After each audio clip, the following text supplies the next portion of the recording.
আজকের গল্প ডাক্তার আনোয়ারুল হকের লেখা অনেক কথা যাও যে বলে কোনো কথা না বলি।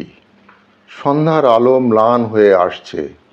গ্রামের এক কোণে ছোট্ট একটি কুটির, সেখানেই বাস করে রূপা। বয়স তার মাত্র 16, কিন্তু তার চোখে মুখে বুদ্ধির ঝলক।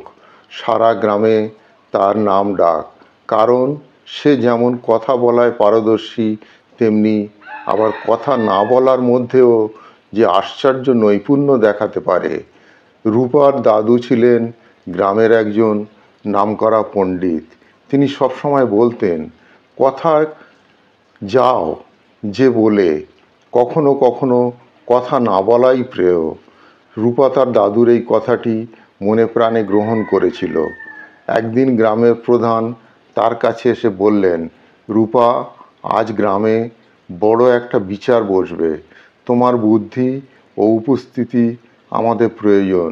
তুমি সেখানে আসবে, কিন্তু কথা বলতে হবে না, তোমার উপস্থিতিই যথেষ্ট। রূপা বুঝতে পারল প্রধান চাইছেন তার নীরবতার মধ্যে থেকে কোনো গভীর বার্তা পাওয়া যাবে। বিচার শুরু হলো।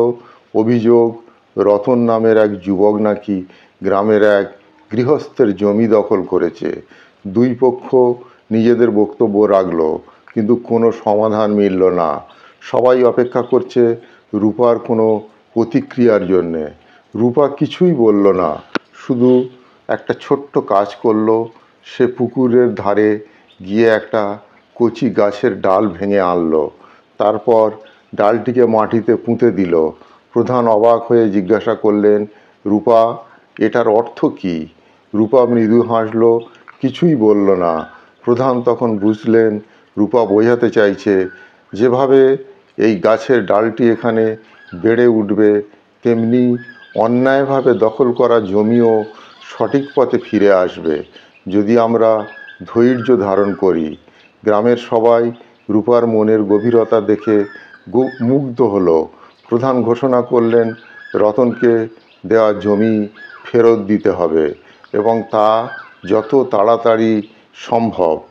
রূপা কোনো কথা না বলেই সমস্যার সমাধান করলো। তার দাদুর কথা সত্যি প্রমাণিত হলো। কথা যাও যে বলে কোনো কথা না বলাই শ্রেয়।